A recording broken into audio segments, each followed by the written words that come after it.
Yo, hello. We are back once again for another Grail tier list update for the month of April. Ooh, isn't it crazy we're already in April? Anyway, new updates, new changes, bada bing, bada boom, kind of the same ordeal as it usually is. Here's what you gotta know going into this. If you already know, skip ahead in the timestamps. For anybody that is new, the entirety of the video is culminated based on 3 tier lists, one for Aether, Summoner Duels, and Arena. Generally, the game modes that you'll probably consider when building up any sort of Grail unit, or any unit period. And at the end of the video, depending on where certain units place across the board, they'll get a cumulative ranking at the end, and there'll be a personal recommendation for Grails I would personally recommend building up at this time. One big thing to note though is that max investment is considered, and if you really only care about certain modes, then you could take one at their own individual basis, but yeah, some of them might be a bit more skewed than others, simply due to the fact that the cost to get one older unit going on the same level as a newer unit is definitely going to take a lot more resources in practice, but the baseline makes it so that you can at least get to that point. The only other thing worth mentioning is that if you see cross-red swords on any sort of unit, it means that they're being ranked with their PRF in mind, and if you have any feedback or questions, leave it in the comments and I'll get to them as soon as I can. Anyway, off to the first tier list in the Aether raid section. Although I don't actually know why I generally start with, here's the tier list and then here's all the changes first. Okay, let's start with the changes first off. We got Spring Linhardt, Castor, George's Refine, and Young Frederick. As far as the first 2 units are concerned, there really isn't much to say on them, mostly because they are generics with relatively decent stat lines in certain areas. Linhardt is basically a Grail version of Will. You'll build him in the same way of just stacking up a bunch of attack and res, and he can still do that relatively well and hit relatively hard, especially if you run Golden Yule Bow and Deadeye with the Marth emblem, so that way you could also go around scowl effects, assuming you are running a lower cooldown special, because it will give you 3 pulses at maximum. Linhardt could easily spam Deadeye or Iceberg procs with Special Spiral, or depending on what other sets you want to run. The options are pretty much plentiful due to the fact that he is an infantry bow. Same thing with Castor, except he doesn't really have a res stat, so there isn't any other supportive gimmick that he could take advantage of. He has a very high attack stat and a decent speed stat. Otherwise, you'd probably be running the same thing as you would with Linhardt, except on the defense side, unless you want to speed stack him a bit, but because it is an Aether Raid's defense setting, it's probably going to be a bit more difficult for him than it would for anybody on an Aether Raid's offense setting. That being said, you can pretty much just run a variant of the Golden Yule Bow set. Now, as for 2 units that actually had PRFs, or refines at the very least, George and Young Frederick. George got a relatively decent supportive refine in the form of attack defense Crux with special cooldown acceleration, aka breath, to all allies within 2 spaces, as well as Hexblade and additional stat bonuses at the start of the turn. In my opinion, you probably won't get the same amount of mileage out of the weapon in something like Aether Raids because of how close you have to be to any sort of enemy phase carry if you really want to take advantage of stuff such as Crux or anything else. Really, the biggest thing is that you're going to be getting the special acceleration out of it, which in my opinion is extremely good for Gale Force shenanigans. You can pretty much think of him as a free-to-play Nah, pretty much in the same vein because he can't really contribute in Gale Force compositions whatsoever. And really, when it comes to competition, I find that at least on the Aether Raid side, he will have to compete with the likes of Young Minerva because she does also have special acceleration built into her weapon, and she grants it to every ally within 2 spaces, while also having the benefit of being able to Gale Force herself. That being said, I do think George's support refine can come in handy, especially since as a support unit, you could definitely take advantage of his relatively high HP stat, and you could also make him into a prime bot if that's anything worthwhile to you. Meanwhile, with Young Frederick, I would probably equate him similarly to the likes of Young Ellie would, but in the form of a free-to-play unit. Young Frederick will give bonus doubler and follow-up denial to any unit that he is supporting, or if he is an ally supporting anybody, he'll then be able to give it to any unit with the highest defense, and this can spread across several units if they are matching defense. I wouldn't say this is as easy compared to the Ellywoods because matching attack is generally a lot easier than matching defense, especially if you are trying to get it spread across a whole team. That and follow-up denial really isn't that useful of an effect, especially nowadays where everybody has some form of null follow-up. It really does feel like a throwaway effect, But one thing worth mentioning is that Frederick himself is relatively decent in combat because he gets a guaranteed follow-up, he has true damage based on 20% of his defense, which he could also stack with Assassin's Strike, and he has unpierceable damage reduction in the form of 30%. Relatively speaking, I think it's a pretty decent free-to-play unit, but one thing that you might find to be a bit of a struggle when it comes to using him is that outside of his own particular combat for hit and run purposes, you may find that the bonus doubler support may not go a crazy long way,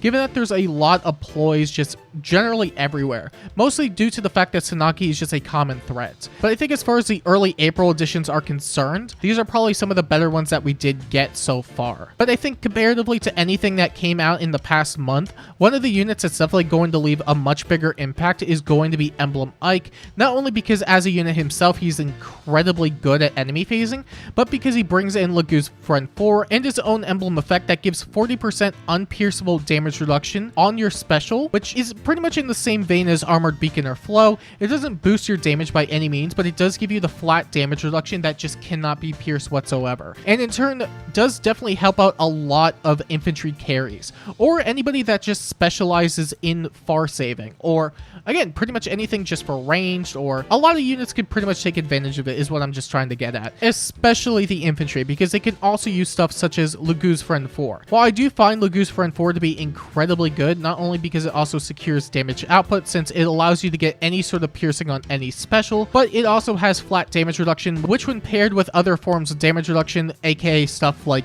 true damage reduction in your weapon, or if you use Emblem Ike's effect, then you'll probably get a good amount of mileage in the tanking department. The one thing I would like to mention though, and I do think the comparison is definitely warranted, is that it will also be in your B slot, so it does have to compete with something like Null Sea Disrupt. And while I do think that Lagoo's Friend 4 definitely has a higher scaling for damage reduction properties, Null Sea Disrupt in and of itself is such a useful effect that it allows you to even go around stuff such as Valentine's Leon, who is still a commonplace threat. And I find that not being able to counter against him is a bit of a detriment, especially since your health is going to be completely drained by the time he initiates combat. Not having any sort of HP presence is not really going to leave you in the best position when it comes to Lagoo's Friend 4 tanking after that point, but I do think it will ultimately depend on what kind of sets and support you use.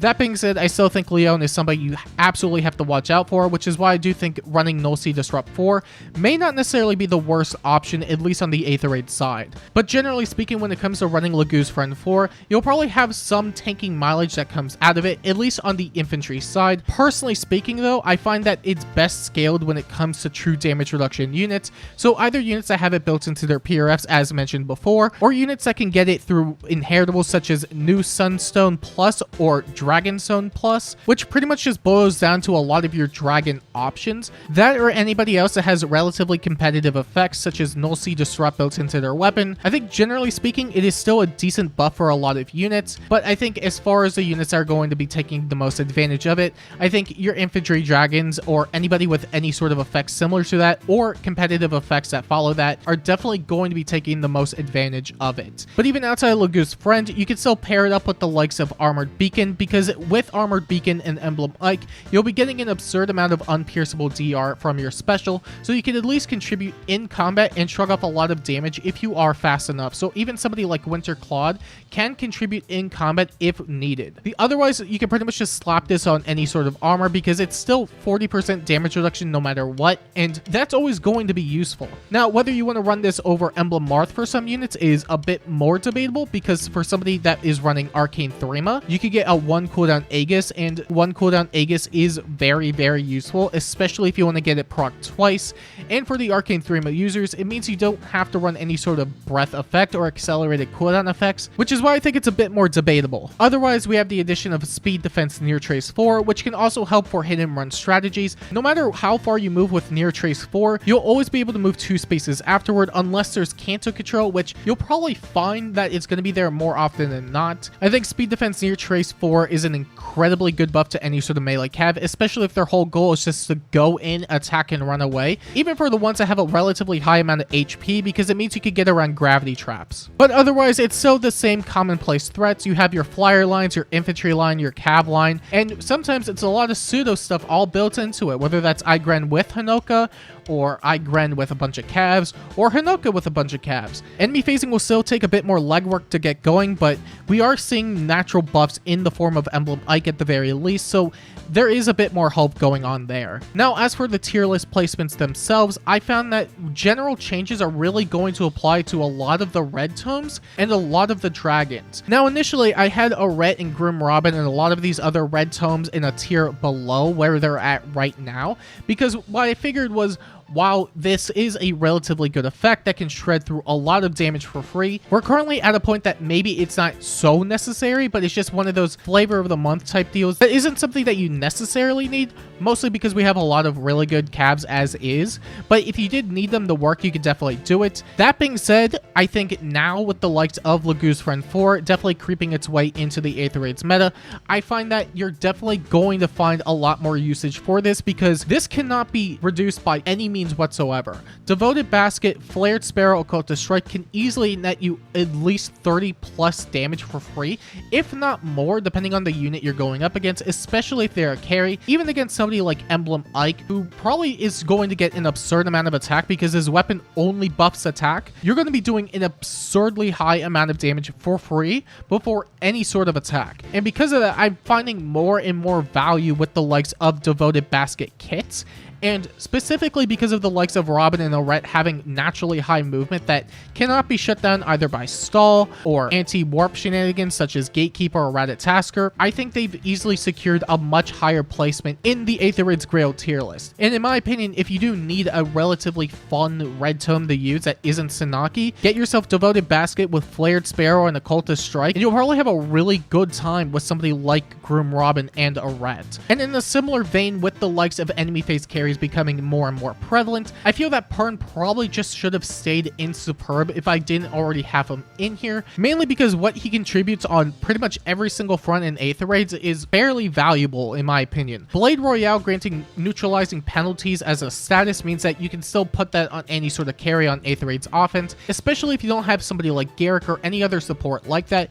It means you could get around stuff like Sanaki, who heavily relies on penalties. And in Aether Raids defense setting, we're still at a point where you can't really shut off Igren in Anima season, assuming they do have Freyr, because stall will just get completely removed. So him also having access to pretty much what is equivalent to Legendary Shez's PRF is not only going to be incredibly useful for charging stuff up like Miracle, but now with the new addition of Firestorm Boost, he won't necessarily have to compromise on his damage output, while also being able to run stuff such as Speed Defense Tempo and Times Pulse, although you may not necessarily need Times Pulse if you are running Emblem Marth, and generally as long as the foe doesn't have any sort of tempo effect or instant special, he's just going to be eating hits incredibly well. And in the scenario where they do have a way of getting through a lot of his bulk, then he can easily charge up Miracle and he's going to be able to quad after. He's not slow by any means, and especially with the penalty neutralization effect, he can not only secure his own speed checks, but he could also make damage output significantly more consistent for anybody on an Aether Raids defense setting. And lastly, for Superb, I ended up promoting Valadar once again if I didn't already have him in this tier. It's been a while,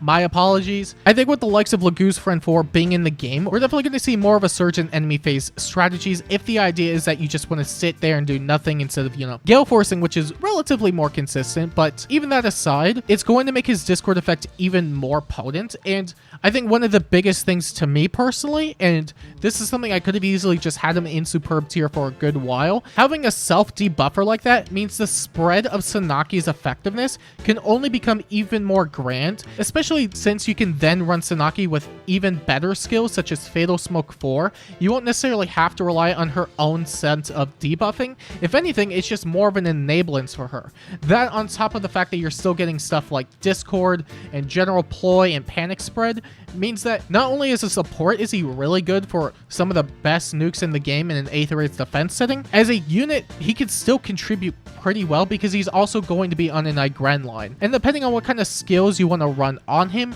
you could easily do the same Miracle set with him. The only difference being is that it's just not going to be as easy to set up, but I don't think his damage output's really going to be struggling that much because Grimleotex has an absurd amount of free damage. But otherwise, as far as promotions are concerned, it's pretty much the same reasoning as it was with the likes of Robin and Aret. The only difference being is that they are infantry, they don't have the same innate movement, which means you will have to run somebody like Igren, which isn't the biggest deal breaker for what it's worth, but I think the general flexibility that you get out of Aret and Robin are significantly higher. That being said, they do also have the benefit of running AoE specials because they can easily charge it on their own capabilities. And as for the dragons, I think it's pretty set in stone. True damage reduction from the weapon, true damage reduction from the beast slot, access to scout, innate guard that you also get from the weapon, Dragon's Roar, which works on any range and has flat damage reduction, IQ also gives flat damage reduction, and the distant counter seal, they're going to be doing pretty well as tanks. And lastly, as far as promotions are concerned,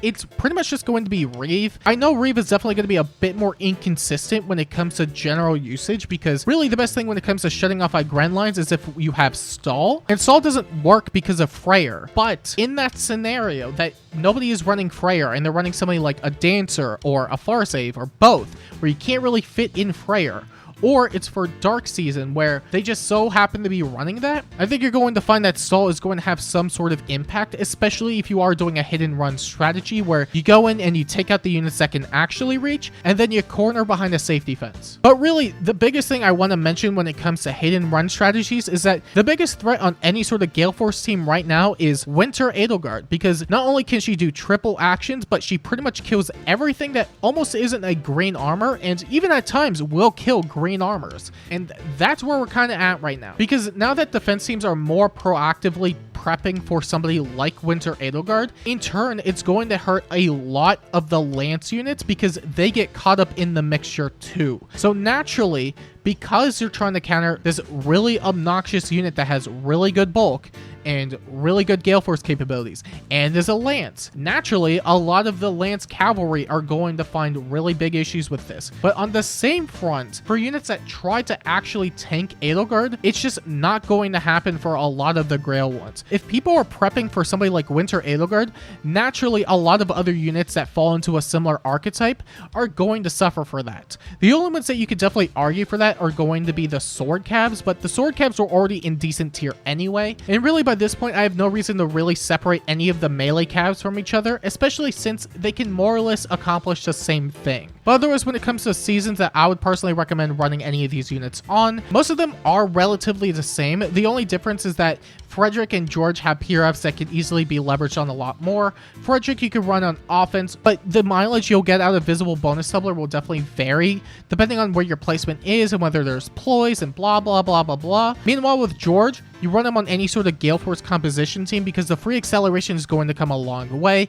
If you are trying to take advantage of the Crux, I find that you're definitely going to be struggling a lot more because that definitely makes you much more prone to somebody like Ninja Sanaki. You would have your carry and then him 2 spaces back because any further and the Crux just isn't going to reach. And as for Castor and Linhardt, you pretty much just put them on an Anima defense with an Igren line so that way they can at least function. And otherwise the placements are going to be pretty much the same. Next, we have the Summoner Duels update part thingy that isn't immediately the tier list because we never start with the tier list. I think as far as Summoner Duels changes are concerned, you'll probably find that there are a bit more changes comparatively, but there's definitely a bit of overlap. Even so, going to units like Linhardt and Castor, still being generic, you would probably still run them in the same vein as just any sort of Catria Ball nuke. You can run Linhardt with a bit more support because he has extremely high res. You can run a Golden Yule set so you can get Glaciers on every second hit. Speed Defense Tempo Boost is always just a great combo because it shuts off any sort of special acceleration gimmicks, and as long as the foe doesn't have tempo themselves, they will not be able to charge a special whatsoever unless it's pre-charged outside of combat.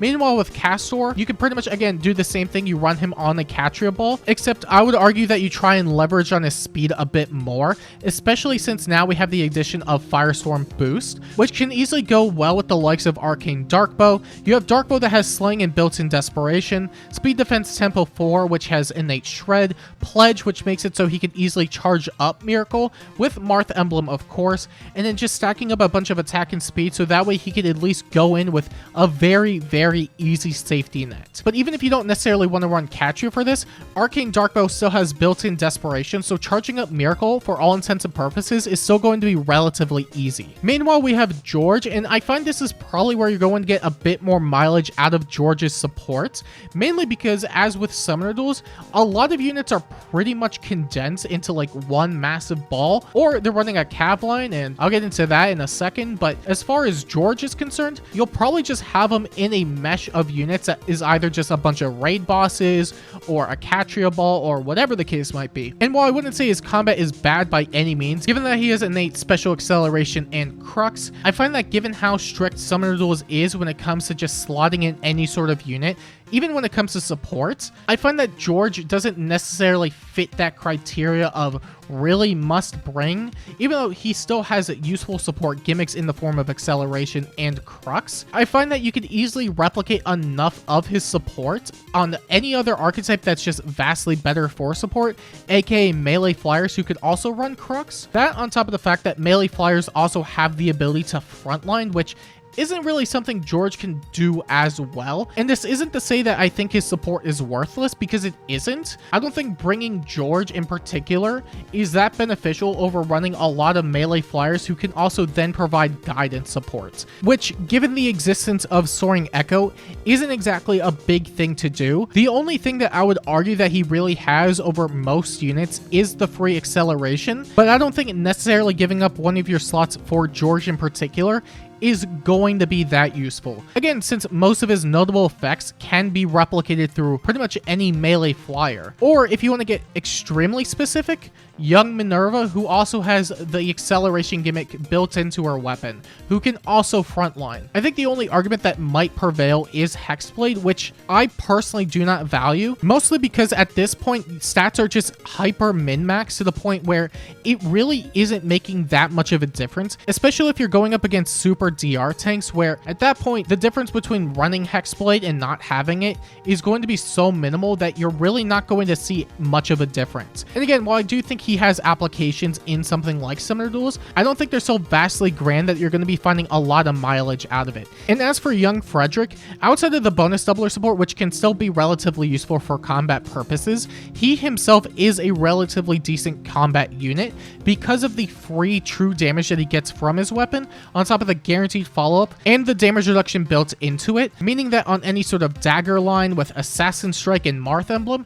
he's going to be going in hitting extremely hard because he gets 2 counts of true damage, and with the likes of Emblem Marth for no quarter proc consistency, he should be hitting extremely hard. The only big thing that's going to be a bit of an issue is that if you're going up against a raid boss who is relatively speedy, a lot of the time he's probably not going to be able to get it off, but 40% true damage based from his weapon and B slot are still relatively good in its own right. And really, with the likes of Emblem Ike getting into the game, we'll probably see a bit more of these, especially since there are units that can easily take advantage of Lagoo's Friend for a lot. But really, otherwise, it's the same commonplace threats that you're going to be seeing a lot of day in and day out. It's going to be Valentine's Leon, who has his end turn gimmick. You have Nabida Igren, who has extremely high AoE pressure, on top of the fact that she gives everybody extra move, and other miscellaneous examples such as Hortensia, who arguably is just the next step up from Legendary Eliwood. But also units you have to watch out for are Dagger, and Dagger, because they all enable cav lines, and having 3 of them on one team, especially for something like SCS, is going to be really obnoxious, since no matter what, you cannot ban one of them. So as long as you have the unit, you can pretty much just make 3 cav lines or 3 infantry lines or whatever you really want to run. Far saves in particular just also aren't doing too hot because Leon pretty much kills every single one of them that probably isn't Myrrh, and even that's a bit more debatable because you can easily just speed stack a bit and you'll be able to double her in the process. Byleth is also just kind of a toss-up when it comes to matchups, because the problem with running Weaving Fighter though is that it's only going to be 20% because of DR having and the lack of speed, meaning that Weaving Fighter goes from 80% to 20%. And with all the free damage that you get at the beginning of combat, it's going to be a bit more difficult. As far as competent saves are concerned, these are probably the only 2 that we really have right now that just really work. But we might see a shift in that moving forward if we get more units that can take advantage of Brave Soren's Savior effect, because now with the addition of Lagoo's Friend 4, certain units such as Duo Asker become incredibly good at far saving. The big thing with Duo Asker in particular is that he has 20% built into his weapon, 20% from the B slot, and AoE protection. And the only reason I mention this is that if we get more stuff like this in the future that can be readily passed around to all sorts of units, then Soren far save and near save stuff might end up becoming a lot more common. But in terms of something that's actually in the game, Magic Shield Plus. And essentially, Magic Shield Plus gives neutralized penalties as an effect, and if it's past turn 1, then you also get a secondary action afterward, which personally speaking, I think once we get way stronger effects built into that assist, it's only going to become more and more potent. Magic Shield as is though is already incredibly good, mostly because you get action economy out of it. And while it's definitely going to be on a cooldown afterward, the fact that it's essentially just a free action is incredibly good for stall play. And support wise, I still think it's pretty good. Combat wise, could be a bit better, but I think depending on what kind of team you build it around, you can easily make it work.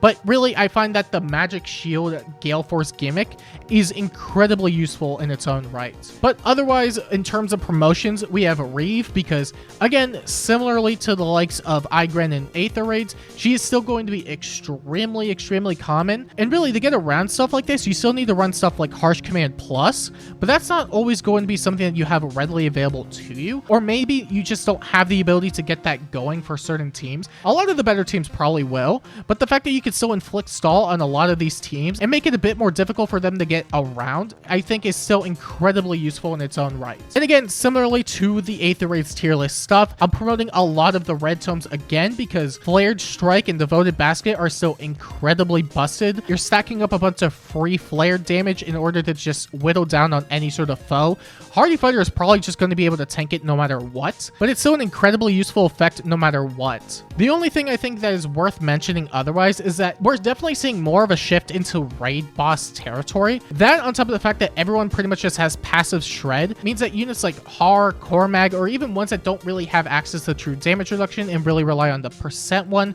are probably going to be a bit more fallible to damage output, which is going to be a bit of an issue, especially if they just cannot tank. I think they will be fine, but I think it's definitely going to be a lot more finicky than it was before. And I think they're just getting slowly pushed out of the meta, not necessarily because they're bad, but because other things just may end up being better, aka Cavline spam, raid bosses, which is still a bit more limited, etc, etc. They can still definitely work if you need them to, but I don't think their effectiveness is just nearly on the same level as it once was several months ago. And in a similar vein, that's also why I demoted a lot of the other generic melee flyers, which again, they could still do the same thing, but they just don't have gimmicks to really go around with, unlike a lot of the other ones above them. And again, in a similar vein to just far saves are really difficult to take advantage of a lot more nowadays. I'm demoting a lot of the armors again, although I guess on the bright side, the only one I could definitely give a mention to is Valentine's Lissa. Because of the addition of Guard Echo mainly, you can pretty much just run the same thing as you're running on a lot of the other ranged far saves. You would run special acceleration with Marth Emblem and whatever else just to keep them alive and healthy so that they can at least eat one hit, but it is also going to be wholly dependable on what kind of unit you go up against, which in a lot of cases is probably going to be some combination of a lot of broken stuff and Valentine's Leon. And really, as far as some of those changes are concerned, this probably is about it. Although, as far as Arena is concerned, there probably isn't a whole lot because a lot of it at the end of the day boils down to score. I mean, there's probably at least a couple things at least, you know, because we got 4 units and a brand new 400 SP special for healers. Yay! And it doesn't really mean anything in the end, and I'll get to that in a second. The only one that scores relatively well enough between the 4 updated and added units that we got is Young Frederick, because he can naturally hit 760 BST. The other one's really skating around the 758 and 756 area. Personally speaking, I find that if you are going to be using any sort of score bot, you probably want to at least aim for the 762 area, especially since there are units that fulfill a similar niche or are in a similar archetype to a lot of the other units that were added this month. And George, being as old as he is, also suffers in that front, even with a PRF, because he scores 2 points less.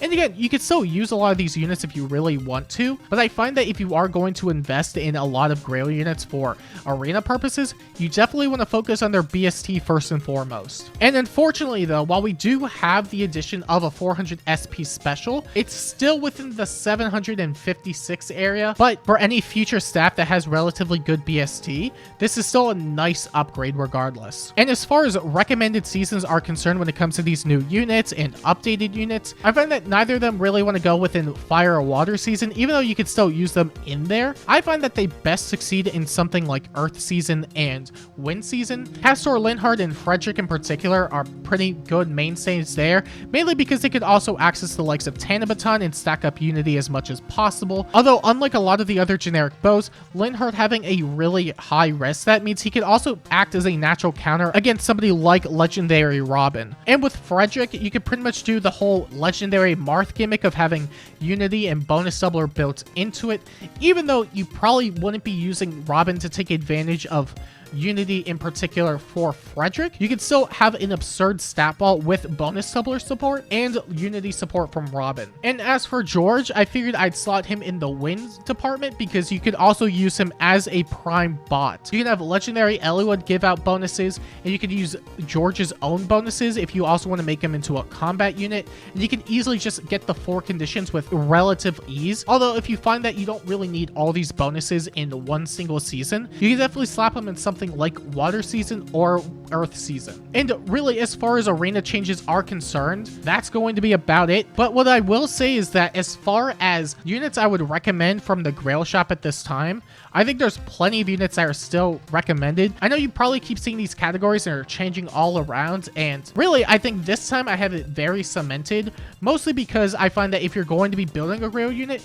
you want to get as much value out of it as possible. Whether that's because they're good in every single mode, or they have the ability to also be combat and support, or for units that have relatively good niches or effects that make them stand out amongst every single Grail unit. For all-rounders, you have Valadar, Pern, and Arian, who either all score relatively well, or just very good support and combat units respectively. Mixed utility, I find that you're going to be getting a lot more mileage out of their support than their combat, but their combat can still be good. Larum and Dancer Eldigan can still be Gale Force dancers. Minerva can give special acceleration to everybody and can still be a decent frontliner, and Flame Emperor has Sabotage and can still be a relatively good near or far save. And as for unique standouts, I find that Ashnard, especially now with the addition of Crux, is definitely going to have an easier time doing something in combat instead of just being a stat ball who doesn't really retaliate with anything. Vargas has his 3-space warping mechanic, which while not a necessarily unique effect, it can still be triggered within 3 spaces, which is a lot larger and can still be relatively helpful for anything in arena. And Shez has built-in near trace and brave attacks regardless of phase,